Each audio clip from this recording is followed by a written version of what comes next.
হাজার হাজার বছর, কোটি কোটি বছর জাহান্নামের আগুনে জ্বলার পর আল্লাহ পাক রব্বুল আলামিন জিবরাইল আমিনকে বলবেন, জিবরাইল জাহান্নামের ভিতরে যায় ঢুকো।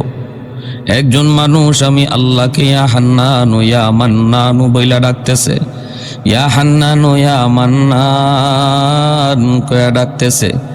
যাও যায় তারে জিজ্ঞেস করো কেন আমাকে ডাকে।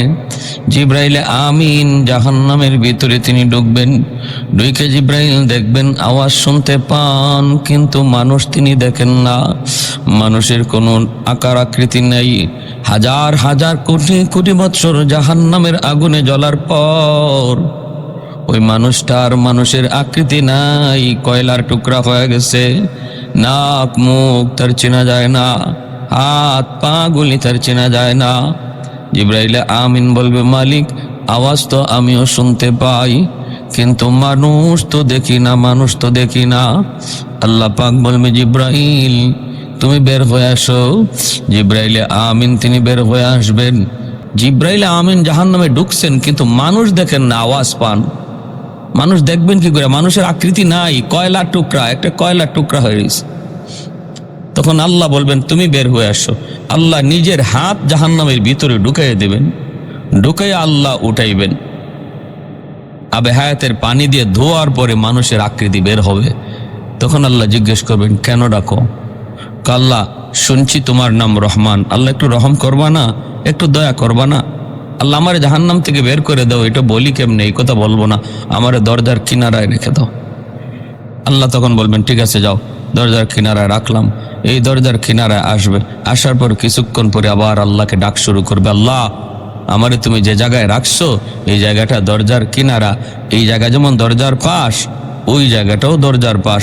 আল্লাহ তুমি আমাকে এই পাশে না রেখে ওই পাশে তো রাখতে পারো, তোমার নাম তো রহমান। আল্লাহ পাক বলেন ঠিক আছে রাখতে তো পারি, কিন্তু দরজার এই পাশ আর ওই পাশে বেশ কম আসেনি না? নাই, আছে। আল্লাহ পাক বলবেন ঠিক আছে নাও, তোমাকে দরজার ওই পাশেই রাখলাম, কিন্তু ওয়াদা করো এরপরে আর কিছু চাইবা না। দরজার ওই পাশে আল্লাহ রাখার পর কিছুক্ষণ পরে সে আবার ওয়াদার কথা ভুলে যাবে। ওয়াদার কথা বইলা আবার আল্লাহকে ডাক শুরু করবে, ইয়া হান্নানু ইয়া মান্নান। আল্লাহ পাক রব্বুল আলামিন তখন বলবে যাও, কেন ডাকতেছো, আবার কেন ডাক দিলা? কয় মালিক ওই যে দেখা যায় জান্নাতের গেট, আল্লাহ ওই জান্নাতের গেট, আমাকে জান্নাত তুমি দিয়া দাও এই কথা বলি না, তবে আমাকে যেখানে রাখছো এই জায়গাটা জান্নাতের ভিতরও না বাহিরও না, আর ওই জান্নাতের গেটের পাশে যদি তুমি রেখে দাও তাহলে এটাও জাহান্নামের বাহিরেও না, জান্নাতের ভিতরেও না, জাহান্নামের ভিতরেও না। এমন এক জায়গায় তুমি আমাকে রাখছো, গেটের পাশে রাখলো এক কথা, ওই এখানে রাখা যায় কথা, জান্নাতের গেটের পাশে রাখা এক কথা। আল্লাহ পাক রব্বুল আলামিন বলেন ঠিক আছে তো কি চাও? আমাকে জান্নাতের গেটের পাশে একটু রেখে দাও।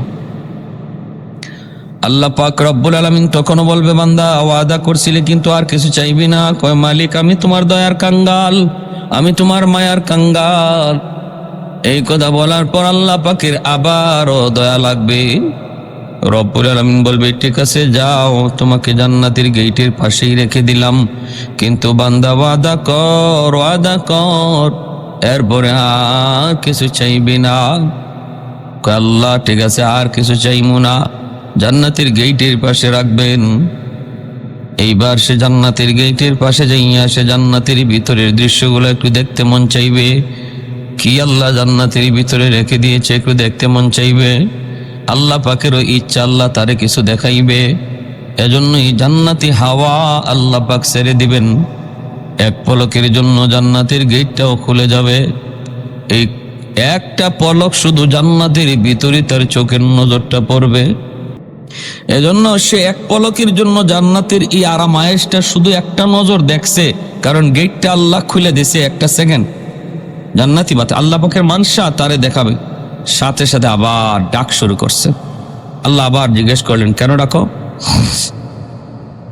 কয় মালিক আমারে তুমি কি দেখাইছো? আল্লাহ তুমি আমারে কি দেখাইলা? জান্নাতে তুমি কি রাখছো? এতদিন দেখি নাই তো, ভালোই ছিলাম। দেখে তো আমি আরো পাগল হয়ে গেলাম। আল্লাহ তুমি আমাকে একটু ভালো করে দেখার সুযোগ দিবানি, আল্লাহ আমাকে জান্নাত দিয়ে দাও, এই কথা বলি না, কিন্তু তোমার কাছে আমার আবদার হলো আমাকে ভালো করে একটু দেখার সুযোগ দিবানি। দেখার স্বাদ মিটে নেই, আমি শুধু দেখতে চাই, দেখবো আর দৌড় দিয়ে বের হয়ে আসবো, থাকবো না। আল্লাহ পাক তখনও বলেন, বান্দা তুই এবার বলতো দেখি কতবার ওয়াদা করলি, কতবার ওয়াদা ভাঙলি? তখনও কইব, মালিক আমি তোমার দয়ার কাঙ্গাল, আমি তোমার মায়ার কাঙ্গাল। আল্লাহ আবার বলবেন, ঠিক আছে যা, তোকে দেখার সুযোগ আমি দিলাম, তাকার না, দেখার সুযোগ দিলাম, কিন্তু বের হয়ে আসবি, তোর কথা মতো ওয়াদা ঠিক আছে তো? ওয়াদা ঠিক আছে, ওয়াদা ভাঙবো না। আল্লাহ গেট খুলে দেওয়ার পর সে এমন দৌড় দিছে জান্নাতের ভিতরে, মুসনদে আহমদ হাদিসের কিতাব, আল্লাহ নবী বলেন যে সে এমন দৌড় দিছে, এখন দেখা দেখি বাদ। তার উদ্দেশ্য হলো আগে ভিতরে ঢুকতে নেই, কতদূর ঢুকতে পারি। আল্লাহ যদি একান্ত বেরই করে দেয় তাহলে বাইরিবার সময় জাফারি দেখমু, তাও তো একটু সময় লাগবে বাইরিতে। যদি ভিতরে ঢুকিতে বের হতে তো একটু সময় লাগবে, এজন্য সে শুধু খালি ভিতরে ঢুকতেছে। কয় প্রথমে দেখা দেখি বাদ, আইবার সময় জাফারি দেখমু, প্রথম খালি ঢুকবো। এখন আল্লাহ পাকও বুঝতেছেন যে এত উদ্দেশ্য ভালো না, খালি ভিতরে ঢুকে। তখন আল্লাহ দিছেন ধমক, বান্দা থাম। থামছেন। এটাই কথা ছিল, এটাই ওয়াদা ছিল, বের হও। যখনই আল্লাহ কইছেন বের হও, তখনই কয় আল্লাহ আমারে বের করে দিবা? আল্লাহ বলেন, আমি বের করে দিব কেন? তুই তো নিজেই বললি বের হয়ে আসবি। কয় আমারে যদি তুমি এখন বের করে দেও তাহলে তোমার ওয়াদা ভাঙ্গা হবে। আল্লাহকে কয়, আমারে যদি জান্নাত থেকে তুমি বের করে দেও তোমার ওয়াদা ভাঙ্গা হবে। আল্লাহ পাক বলেন, কি ব্যাপার? এটা তুই কি বললি? আমি কখন ওয়াদা করলাম আর কখন ভাঙবো? ওয়াদাই তো করি নাই, এতক্ষণ যাবত তো শুধু ওয়াদা তুই করলি আর ভাঙলি, আমি কখন করছি? মালিক আমার সাথে ওয়াদা না করলো, মুমিনদের সাথে কোরআনের মাধ্যমে তুমি ওয়াদা করেছ জান্নাত তুমি যারে একবার দিবা আর কখনো জান্নাত থেকে বের করবা না। যারে তুমি একবার জান্নাতে ঢুকাইবা আর কখনো জান্নাত থেকে বের করবা না, এই ওয়াদাটা তোমার আসেনি? একটু কও। আল্লাহ পাক কয়, আমার এই ওয়াদার খবর তুই জানলি কেমনে? কয় আল্লাহ শুনছি আলেমদের জবানি, তুমি যারে একবার জান্নাত দিবার বের করবা না, আমি তো কোনো না কোনো সুরতে জান্নাতে ঢুকে পড়েছি, এখন যদি আমাকে জান্নাত থেকে বের করে দাও তোমার ওয়াদা ভাঙ্গা হয়।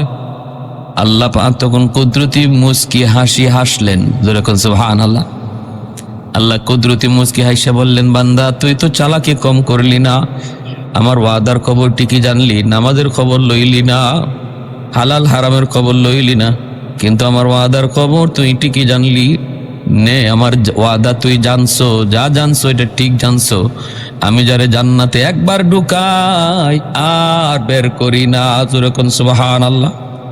জাহান্নাম থেকে বের করা আমি আল্লাহর আদত আছে, কিন্তু জান্নাত থেকে বের করে জাহান্নামে দেওয়ার কোনো আদত আমি আল্লাহর নাই। জাহান্নাম থেকে বের করে জান্নাতে দেওয়ার আদত আমি আল্লাহর রয়েছে, কিন্তু কোনো জান্নাতীকে জাহান্নামে ফিরিয়ে দেওয়ার কোনো আদত, কোনো অভ্যাস আমি আল্লাহর নাই। ঠিক আছে বান্দা, যা, আমার ওয়াদার খবর তুই যখন জেনে ফেলেছো, যা, আমি তোরে জান্নাত যখন ঢুকাইছি আর বের করব না। এখন আল্লাহ যখন জান্নাত দিছে তো দিছে, জান্নাত পাইয়া হে নিজের জান্নাত পায় না, সবাই আটকায় দেয়। আল্লাহ বলে যাও, কেউ তোমারে জায়গা দেয় না। তুমি যে দুনিয়া থেকে আসছো এমন 10টা দুনিয়ার সমান জান্নাত শুধু তোমার জন্য রিজার্ভ। আর যেখানে যায় দেখবা একটা বিশাল বড় গেট, গেটে তোমার নাম লেখা রয়েছে, গেটের উপরে তোমার নাম লেখা রয়েছে। ওই গেটের সামনে যে দাঁড়াবে, নিজের নামে এন্ট্রি করা, অটোমেটিক দরজা খুলবে। এই মানুষটার জন্য আল্লাহর নবী বলেন 10 দুনিয়ার সমান জান্নাত আল্লাহ তার জন্য রেখে দিয়েছে। জোরে বলে সুবহানাল্লাহ। তাহলে বলে সফলতা কোন জিনিসকে বলে? এই আধা কাটা 1 কাটা জায়গার মালিক হওয়ার নাম, এটার নাম সফলতা। হয় এই জায়গা আমার জীবদ্দশায় বেচা লাগবে, আর নতুবা জায়গা থাকবে আমাকে চলে যেতে হবে।